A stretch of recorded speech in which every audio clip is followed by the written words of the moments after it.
Hey guys, welcome to Content is Profit. I'm going to ask you a question. Have you ever felt that you have no idea how to go execute on an idea or launch a product that you just had, and then you go into like the YouTube rabbit hole and you see all these influencers telling you exactly kind of what to do, and then you're like, holy crap, I'm just overwhelmed. I'm not going to do it. Even though you know that in your heart, that product is a solution that a lot of, people need and want, right?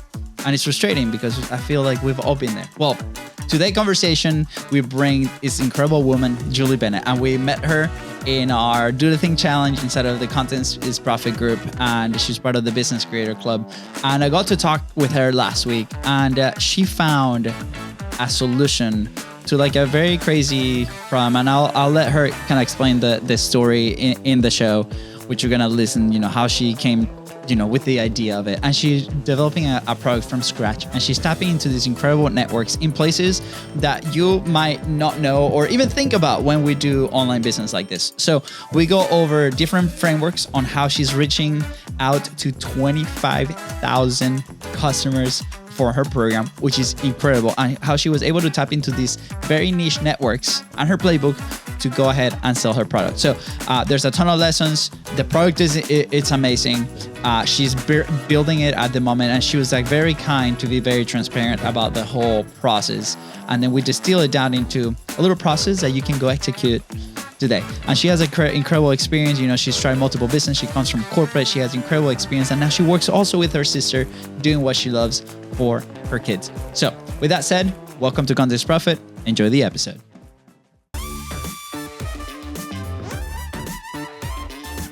Julie Bennett, we met because of a mutual connection, and you supported probably one of the most scariest things that we've ever done online, which was the 17-day challenge in our Facebook group. So for that, I do thank you so much. But also we connected with you, and, people already kind of know what you've been doing. And you also have a pretty awesome, interesting story about creating for your business and the things that you're building. So why don't you let us know a little bit of that thing that you're building? Yeah, Luis, it's so great to be here. I'm so happy that I got to participate in your challenge, and I'm on my way to host that challenge in my group and my audience as well, which I'm so excited about. I'm extremely pumped.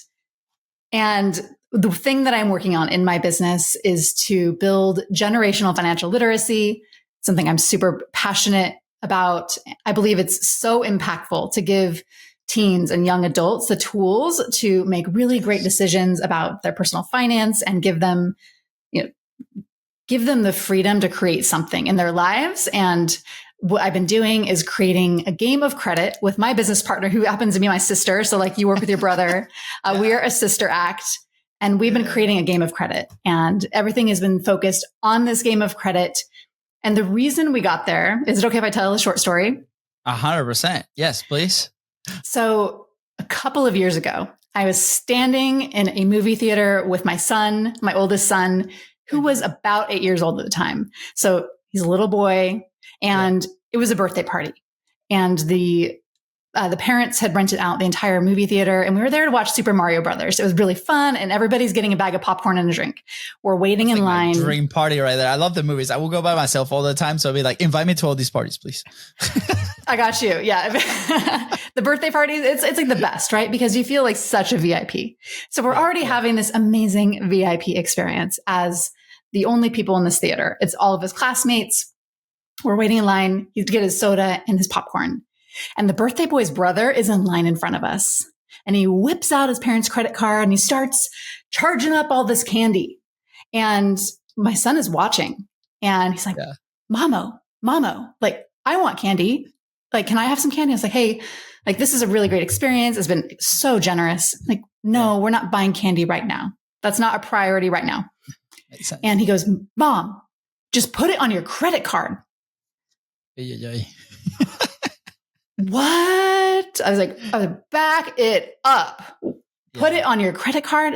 And I realized in that moment, I have so much work to do to educate my children about money and how credit works. And my sister had a very similar experience around that time.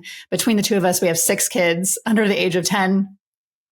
And we realize we have a lot of work to do. We need to educate them. We need to model and create experiences for them so they can understand how money works.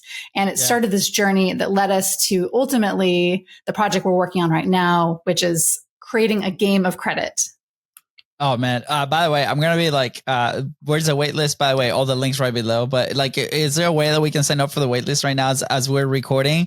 Probably for the people that are listening in the future, this is going to be already live, but we're a big family of like games. Like Katie, my wife, loves to play games. And I think that this is great because like, I just picture myself in like your shoes and I'm like, yeah, that's probably going to happen to me. And like, I'm going to be the guy that's like freaking out because I have no idea. Right. Like, I think we mentioned it on our previous calls. Like growing up, I never really had a money conversation with like my parents, right? They both had jobs, you know, my mom played, you know, in the education system and, you know, they had their salaries and then that's it. That was basically, it's like, okay, if you want money, just go work. And I think Venezuela is a little bit different when it comes to like money, right? Mm-hmm. Or how it's treated. Like I've never, I think like the biggest purchase that they did was like a car, but it's all cash, right? Like you pay for the whole thing. I don't think my family ever used credit. So that was like completely foreign when I came here in 2010. And I was like, pretty crazy of experiences where I dug myself into a hole. It was really hard to get out. And then I had I tripped into a second hole and it's like, what the hell? And it's like, now that I have 2 kids, I'm like, whoa, I am definitely not prepared. So thank you for bringing that solution into market and help us parents, you know, figure this out. I think Louis, you're not alone in your experience. And I've heard actually, I think, especially if you've emigrated here from another country, credit is different in every country and how people use it. And so it's really like, it's really essential skill to build. And, you know, I learned a lot of things from my dad, who was an accountant in Idaho. And he talked to us, I think, more than most people's parents about money. And there was still a lot of gaps. You know, there was still a lot of things where I had to figure out my own, you know, learn things the hard way, put things on my credit card. And like you said, I was like digging myself out. You know, I put this trip to Europe with my sister right after she graduated from college. I was like, hey, let's go. Like, talk is cheap. And credit card, yeah. I put it on my credit card. And that was, you know, I learned some lessons about how long that takes to pay off. And you make those decisions. And we can teach them sooner. And it also, I know you have little kids, right? But Lucas 6 and Mateus 3. So so they are watching and learning from you so much sooner than you realize. 100%. I wanna kind of, you know, 10,000 foot view to obviously, you know, you saw this problem that it was like very personal to you too, but you know, you probably saw in other parents too that were in like that line. And then you're like, wow, like this is common. Your sister validated that idea. And then you're like, look, we want to bring a solution to market, right? And a lot of obviously entrepreneurs and people that are listening to the show are in a similar position where like in whatever area that they're, you know, zone of genius, they might be working in a company and they see this problem in their private life, they see this problem. And now they want to put it out there and they want to put a product that actually solves the problem and kind of market that product and put our message out there, right? We see a lot of those people coming to the city. Just this morning, we had these like 2 incredible ladies and they just want to show that, you know, they can bicker each other, like complete opposite personalities, best friends. And each of them has like the product and like the content is the thing that unites. Now, so we're going to try to thread the needle, right? Between like the messaging. You had a great story that hooks parents. Everybody's like, yes, that's me, right? On the messaging side. And then on the creation side, you're about to do a challenge with your own community to kind of move this. Can you walk us through like the process that you're planning right now? Because obviously we talk about content as a hypothesis, right? Like we put something out there and we think it's going to do something, but it does something else. And then we reiterate on that product. Can you walk us through your process on, you know, the launch and the community that you guys have and then potential goals, right? Like where's this going to go? Absolutely. So where we started after we had that conversation with my son and my daughter's or my sister's daughter, we realized that one of the tools and the ways that we love to teach this concept is entrepreneurship.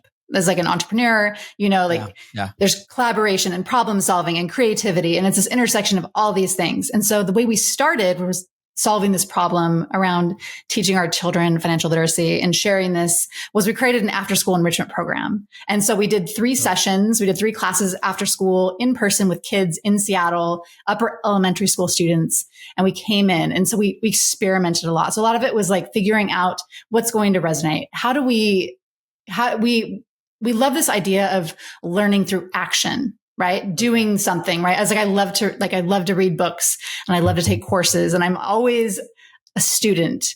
And sometimes those things keep you from actually getting into action. And it's doing that stuff that really like it makes you progress, right? You're like, did this work? How do we get feedback? How do we move faster? And so we had about 30 students go through our after school enrichment program. We created amazing games. And it was really interesting because that was really focused on entrepreneurship and teaching you earn, you save, and you invest, right? That's like kind of the virtuous cycle of personal finance. And we wanted to create like a lot of focus on earning because as a kid, before you can learn to save and invest, like you need a little skin in the game, right? You need to like make your first dollar. So we focused a lot on that at first. Yeah. And then we kept hearing from parents through feedback when we would talk about financial literacy and like how they're learning about money through this concept. That was where people would start to lean in. And then we realized that there was like this multi-generational part. So we asked parents, like, what's keeping you from teaching this to your kids? What's keeping you from teaching your children about, and your young adults, your teens about money? And a lot of it was that they didn't feel confident in their own skills. Some of these people were like very high achieving professionals that have a lot of professional accolades, even a CFO of a company. And she's like, I don't know how to teach this stuff to my kids. And so we realized there was this gap. And so it's like, okay, like gap identified. And then credit kept coming up, right? And it's like, okay, well, so we decided instead of teaching the entrepreneurship to these kids, we weren't finding like people really enjoyed it, but it wasn't creating urgency in the decision, right? So if you have a kid that's going to college or graduating from high school and they're about to become an adult, whether or not they have a fully like functioning prefrontal cortex or not, they are going to be capable of applying for credit and using credit and going into debt, right? And so you like as parents, we just realized like there's urgency. When we talked about this idea of credit, people leaned in, they're listening. They're like, how do I teach my kids this? There's urgency. They need it now. They need it last year. I wish I'd had this. They kept over and over. We kept hearing, I wish I had known this. I wish somebody had told me this. I wish somebody had told me this, right? Like my dad, like he knew, right? I was like, hey, you knew some of this stuff. Like, why didn't you fill me in on all these details? Like you told me to pay my bills on time. Cool. Yeah. There was more to it than that. Yeah, absolutely. And then in terms of like the business, like the direction and strategy, we had a really big goal, or we have a really big goal to reach 25,000 young adults and teens by 2027. And so we're at the beginning, in the context of who, not how, if you've read that book by Dr. Ben Hardy and Dan Sullivan, we got connected through some other programs that we're with to a who that's a credit expert.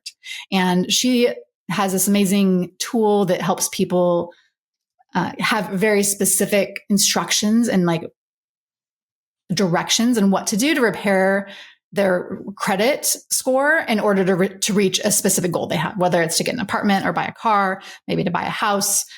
And she's like, hey, I keep getting on this conversation we had with her. She said, I always get asked to speak at universities or in schools, but I'm missing the fun factor.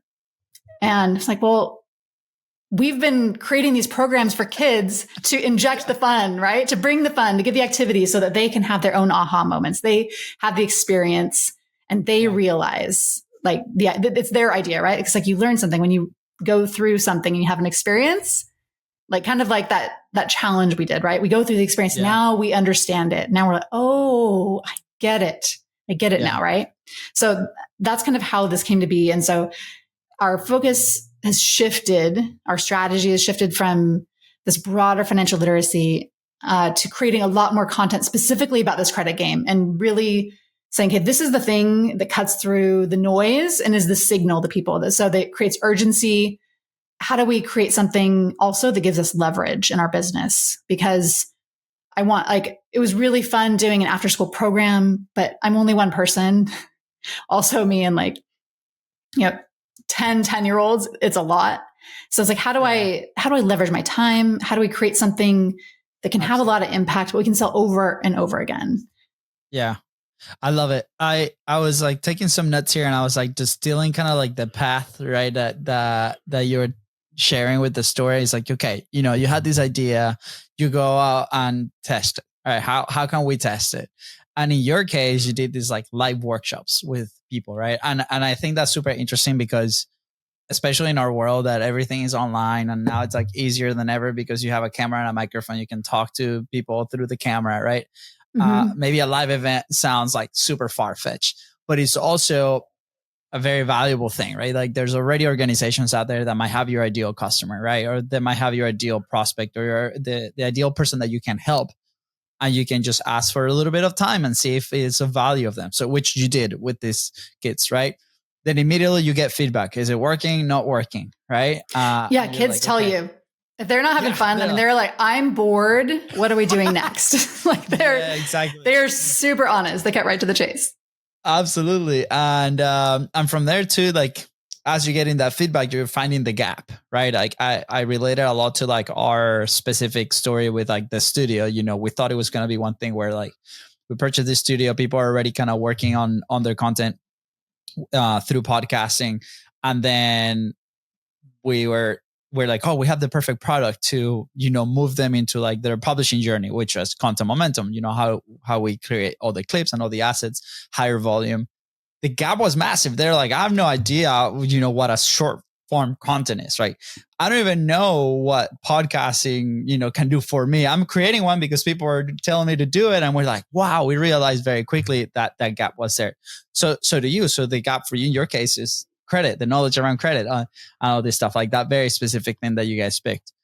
And then, which is your biggest pain point, right? And then you mentioned something really interesting, which was you started meeting these other people in other networks or programs that they might be already delivering at a wider, aspect, but then you're the specialist that comes in and helps them with like that specific topic, which in your case, like I said, is credit. So it's funny because we put this content out there and we think about like this echo chamber of like, hey, we're going to put our message on these social media channels and everybody's going to listen and they're going to respect and they're going to follow and they're going to buy my thing. But it doesn't happen, right? But where are those pockets of people that we can start a little bit more targeted, having conversations with them, be like, hey, how can I help you? Online, we hear a lot about Facebook groups and communities and all this stuff that we can, support. But we often take for granted in-person event, which as you're telling me this story, I'm like, you're like an expert of like showing up to like these physical events. Is how, like, did it come natural to you, or like how do you approach this in-person conversation? I feel like a lot of people are very intimidated to go tap into those actual real like world, networks. It's been one conversation at a time. And so in a really big group of people, it can feel a little intimidating.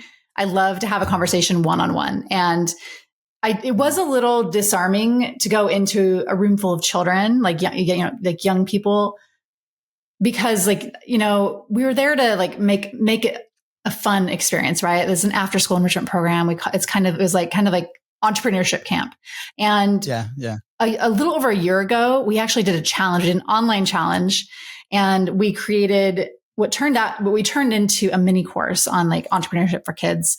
And we ended up having about 50 people join, and it was really fun and engaged. Like we created amazing content. We took like all of our experience from corporate and our, MBA programs and like from sales and marketing and like all the supplier management, people management, all the things that we've done to collectively, my sister and I, and boiled it down to 5-minute videos. So we spent a lot of time consolidating, and we were missing elements. We were missing that feedback loop, that live feedback loop. And so even though we created something that can really kickstart this energy and get somebody like experimenting and trying, we realized like that live component really, really helps. And sometimes I'd go in and I created all kinds of games. Like, hey, actually, here's a good example. We made a game around water. So we have a little liquid death here. Yeah. We made a game around brand. We talked about branding. Like, so these are ideas. Like, this is the entrepreneurship side of things, right? So like we, with the upper elementary school students, we weren't really breaching into credit yet, but we talked about like, how do you value water? And so we brought out like 5 different bottles of water and actually had all the prices, and we played the prices right. And so you can make a game out of anything.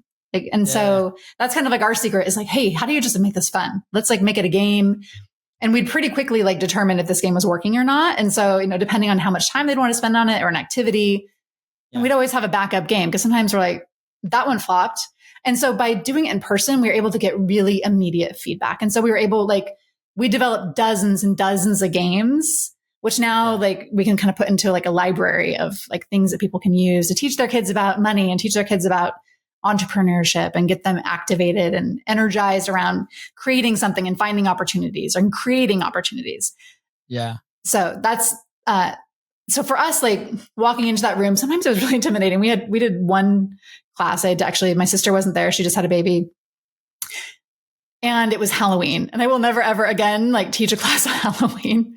And the kids were just like, they were amped. Oh my Lord. There was a kid, he was like breakdancing on the floor. I was like, okay, like sometimes you kind of roll with it. You're like, okay, like let's try something else. Right.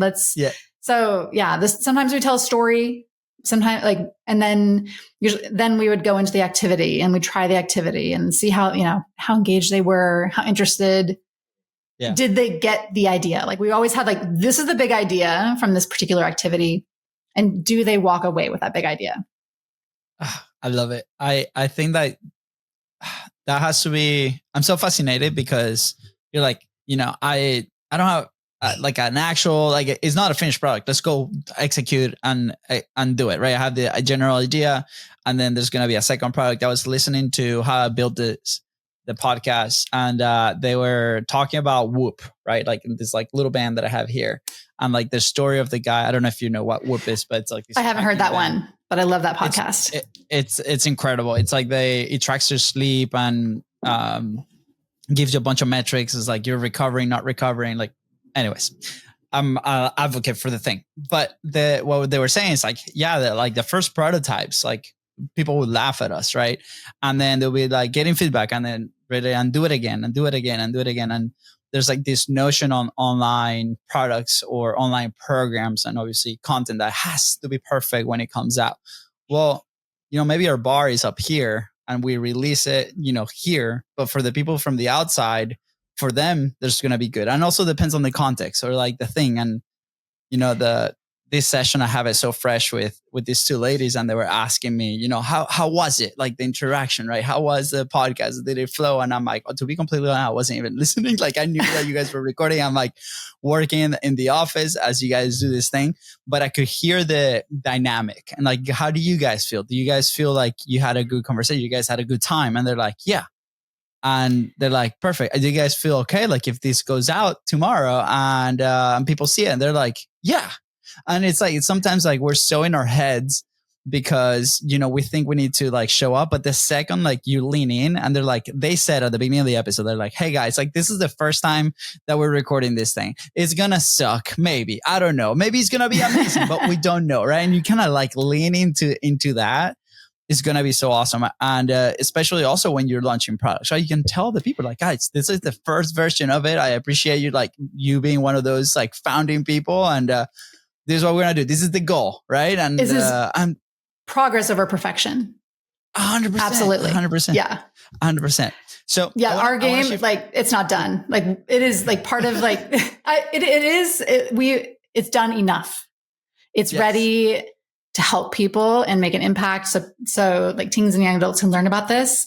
And like this is my prototype. Like it's a printed version, right? It's a work in progress.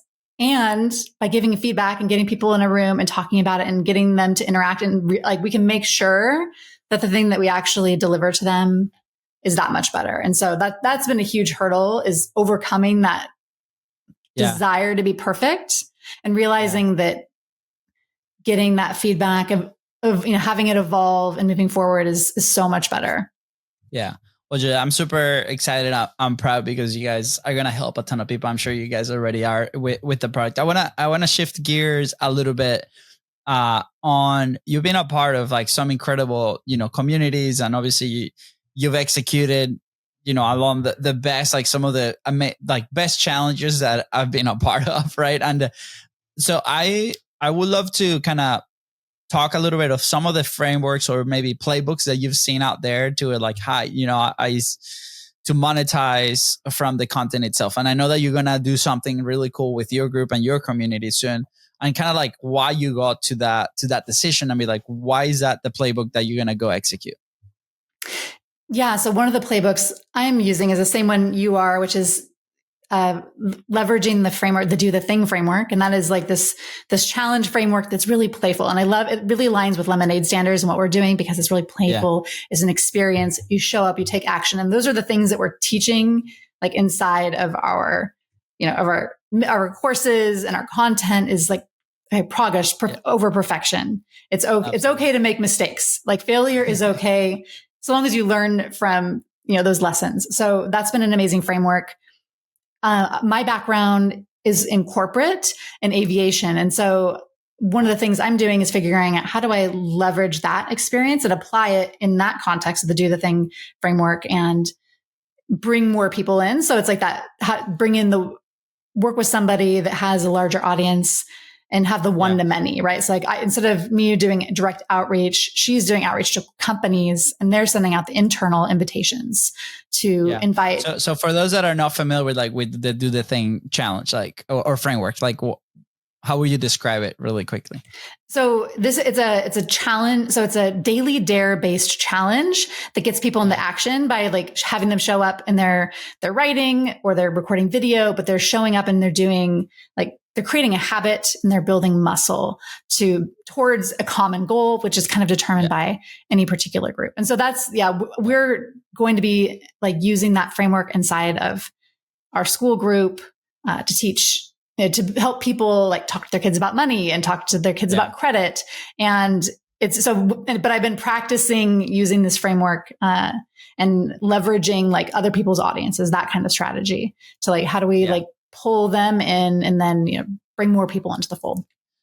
Yeah. So how do you go to these communities and then you basically tell them, hey, this is what we're going to be doing. And then come join us here. And then you go execute the 17-day challenge, correct? Yeah. In the case I've created a collaboration with somebody that had an existing audience, and she had she's in an in-person she has a live virtual event, and that will be in September, but she wanted to create some way to engage her audience. And we've been talking for a long time. So I showed up, just kind of offering help and listening from a place of service. And then it's like, I've got this thing I'm working on. I'm going to deploy this in my business, but I'm not quite ready to do it. Do you want to what do you think about doing this in your group? And so it's, it's going to be something that's, I think it's been a really amazing experience. We've got over 60 women professionals signed up already. So cool. A lot of them come from the same company. So it's really interesting. It's going to be a totally different dynamic than on Content as Profit or inside Do the Thing, because it will be in the context of, women professionals, a lot of them in aviation and defense. Yeah. But so that's been one strategy I'm deploying. Another one is I have been going really deep on Dr. Benjamin Hardy's frameworks. And I know we talked about who, not how a little bit, and 10X is easier and 2X is one a lot of people are familiar with. He has a brand new book called The Science of Scaling. And I was part of his program last fall called Rapid Transformation. And the whole idea is it's around frame, floor, and focus. And so it's kind of doing more by doing less. And that's a lot of the reason behind our strategy to say, we are going to focus on this game of credit. And try and do just one thing and do it really well. And then create all the content, create all the strategy, the outreach based on this. And as someone that likes to dabble in a lot of things, and it can be difficult to kind of extract myself from, like, say no to other opportunities. And I think it creates confusion about like, what is it you do? Right. Like, if you're doing a lot of things. So now it's like, this is what we do. And so that message becomes really clear. And say raising the floor to say no to a lot of things, and really getting hyper focused on like our impossible goal, which of reaching 25,000 students by 2027. I think it's a very very possible goal. And it's very exciting and very encouraging, like, to put something out there to the world. And we recently had Ina in our office hours on Thursdays in the club. And she was also debating. She's like in the auto industry, and she's helping. Oh, I listened to that episode. Yeah, she was awesome. And, one of the days she comes in and be like, I have this other project that I want to do. Right. And, again, no expert. We're like in growth mode. We're learning a ton, like on our side. But if something's going to help me execute, I'm going to go try do it, because I'd rather execute than not execute at all. So in my specific case, I like also to kind of like bounce between projects. Like one is my main project and then the other one, because that learning experience is going to come back to me, and then I'm going to be able to raise the other one a little bit more. So we almost, in that call, we almost like gave her permission to be like, go do the other thing also. Like if you have the capacity and the sanity to like go execute at a high level, both of them, why not for a little bit, right? And try that out and see how it goes. Eventually, yes, one is going to have to drop. But I think like there's power in that, right? It's like, so, what are some things? Obviously, you share some examples of like the business or the opportunities, or like, where do I speak? But also content-wise, like what type of content do I want to create? Do I want to create a podcast or a YouTube channel? Why don't you try both at the same time for a little bit and see what sticks, right? And then go with another one and so on. And we continue to test and kind of, pull and push at the same time. Yeah. So for me, there's things I had to like let go of. And the last year in order to say yes to this. And so I think that framework has helped me check in with myself a lot more. Say, okay, like, is this like 100% I'm in? Or like, or after I've said yes and I'm doing something, I'm like, oh, this was below my floor, because I feel like it's not aligned with a thing that I'm really working on. And sometimes I still like to explore. So I think, there are some detours. 100% I take detours. Having an experience, I fully believe like things connect, and like you kind of connect them backwards. And so some of the things that I'm doing, in this women's professional group doesn't align exactly with the content I'm going to create around the credit game. And it's giving me experience. So I have the confidence to move forward and, do the outreach, to be on the podcast, to, take the speaking engagement, or make the phone call. So those things connect backwards. And so, but it's just like, sometimes I'll be like, oh, this was really a no. Like this is below my floor. I need to cut this out. And one of those examples for me was before I was dedicated to lemonade standers, I was a real estate agent for a couple of years. And it just became clear that wasn't like the path forward. Like that wasn't the goal. And all of the effort and the cost of like maintaining that path and keeping that path open was like costing opportunities, because it was muddying my message. I was creating content for real estate. I was talking to people about this. Like, what do you do? What are you about? And like, I see you doing all these things. And sometimes I still do that. So it's like trying to just like listen to the signal and then, really focus. So the content can come, right? So now it's like, okay, I've got tons and tons of content, and I have all these things that I dabbled in, and some of them failed, and that's okay. Yeah. I learned from them. Yeah. And now like I can do the thing and record. Yeah. No, record. I love it, because like you find your own path, before, for those wondering, in our specific case, like how do we execute do the thing? Like our network was not an outside network. We had a group with 300 people in Facebook that we told them, hey, we're going to do this 17-day challenge. We're going to encourage people to publish. I'm going to be doing it with you. First time, leaning fully into the thing. And we did it together. We had about 30 people be a part of it, which was really awesome. Shout out to the Do the Thing Content is Profit version. And then the cool part was like after those 17 days, we were able to kind of discover and connect with a lot of people and kind of launch what became the Business Creator Club, right? And that's awesome. So I think that's like a really cool path and playbook for a lot of people to follow. Maybe you already have a very established product and you want to drive engagement and traffic into that. You want to maybe reactivate a group or a community that you've been a part of and is not active yet. Maybe you want to go and do these collaborations with other people, like Julie's doing, for example. But at the same time, it's like the encouragement to try these new things. Just before we hopped on this, I was on a call in like almost like a group session. And the guy that was speaking was the guy that started Comic-Con. And he was sharing his experience when he was starting Comic-Con. And he's like, dude, like I had to like do all the things, and we tried many different things. And, I had a every room I walk into right now, I have the biggest fail rate, because he tried just different things. Like you said, maybe I fail at this, but that's fine, because that's going to be a little push that is going to send you on the right path, right? Like we have to do it. And then Gary Vee, I saw a clip once. It's like, how do you know what's your dream job, or like what the thing that you want to do? I was like, just go try a bunch of stuff. Dude, like, go get a job. You don't like it? Quit, go to a different one, right? Like try things. You try, it takes a while too to figure out if you're good at something or if you like it. And, some of our concept is, hey, what if you try that younger? Like when I was a kid, I was the Beanie Baby queen. And I sold like a Beanie Baby online in 1994, give or take a year, for $200. That was massive. Right? $200. And so like, what if like, I tried that, and I guess like all these years later, I've come back to like, oh my gosh, that was the thing. And what if I had kept going and experimenting and trying more and playing with the idea? And so if you can introduce your young people, your kids, or try things, dabble, like fail fast and move on. Like it's like I've done a lot of things that are on the fail, the shelf that are like, okay, that didn't work. That's okay. Or I didn't produce enough content. The stuff I had was amazing.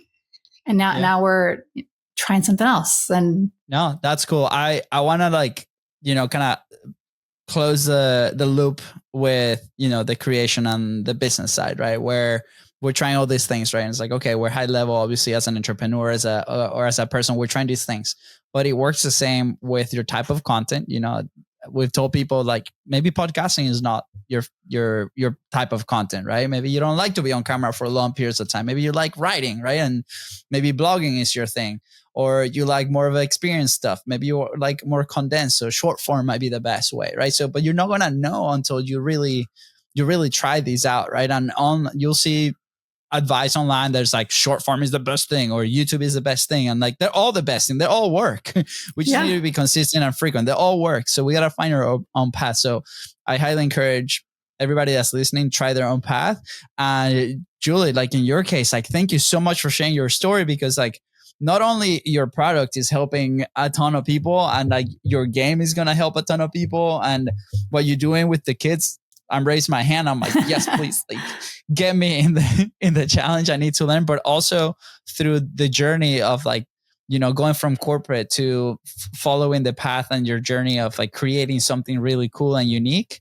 And then showing us a playbook of like how you're reaching out to like these organizations and like tapping into other audiences to kind of bring people in. We don't necessarily have to have a massive social media following. Like we just need to tap on the right networks, the right connections, and kind of be like, hey, is what I'm offering of value to you and your people? Awesome. Let's collaborate. And that opens a ton of doors. I think collaboration as a strategy has been so eye-opening for me in our business, because first of all, like when I was in corporate, like I loved working on teams. It was so fun. I got so energized by working with other people and figuring out what they were good at, and like, how can we work together, and you get these synergies and problem solving and creating things, putting things together that didn't necessarily go together and making something new. And it took like some iterations before I realized like, oh my gosh, I can do that with other businesses.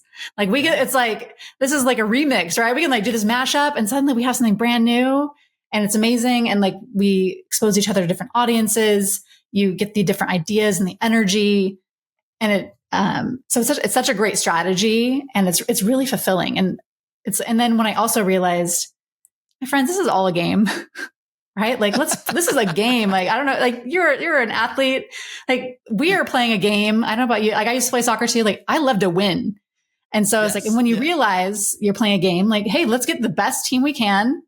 Like handpick the players you want to play with. Yeah. And let's figure out how to win this thing. Let's score some goals. And so 100%. like, and let's figure out, like, try the things, like, right. Like you got to like maybe play a little defense, maybe play a little offense, and you have to figure out how to make it happen. And so we've been trying a lot of things, but that's been a little bit of the journey. So cool. So cool. I think it was Ed Milet that we heard him speak, and he said, winning is more fun than fun is fun. Yeah. And it's like, he was sharing a story with his kid playing golf and all this. He's like, oh yeah, we're just going to go play for fun. And like, you see like his kid was like losing and he was like getting angry. And he's like, hey, you want me to tell you a secret? Winning is more fun than fun is fun. So the kid like leveled up and won. And he's like, you're right, Dad. And I'm like, yeah, we came out so pumped. So 100%. I think like that's part of it, right? Like at the end of the day, I was reflecting on our journey the other day, and if you're listening and you have a business and you've been in business for a certain period of time, sometimes obviously there's a lot of ups and downs. But if you've kept that and you kept going and you pivot and you move forward, and there's a big credit to that. Like that's huge. Give yourself a pat in the back, because a lot of people, they're not made for this, and you are changing lives. You are producing stuff that's helping other people, and there's the hourglass effect. You know what Julie's going to teach these parents and these kids, they're going to continue to do it. They're going to be wealthier. They're going to, like, the world becomes a better place if we all do this thing. So if you are in that, spot where you're doubting yourselves because maybe this is not working today, keep going, man, because it's going to happen. It's ups and downs. We're all athletes. We're here to win and win together. So, Julie, so cool having a chat with you. Thank you so much for coming to Content is Profit. Is there anything else that you want to add before we head out? No, I think that for any listeners out there, that if this resonated with you and you're are interested in becoming part of our community, we have a free school group where Lemonade Standers on school, and we're going to be doing a challenge. We're going to be diving into this stuff, and yeah, we're doing a little messy. We're going to pre-sell our game. We're going to do challenges and like try all these things, and we're going to validate it in the market before we like place that really big first order, right, of this like product they're going to ship across the ocean. So it's like, remember that like you don't have to have everything perfect, and so if you would like to be part of this, like we'd love to have you join the community and talk to your kids about this stuff that you're learning in entrepreneurship, because it takes practice for them to learn these skills. And the earlier they start selling those Beanie Babies, or, if they're selling slime or Play-Doh or watering the neighbor's plants or picking up their mail, whatever it might be, those are experiences they can learn from, so they can learn faster or sooner what they love. And so that they can be on this journey.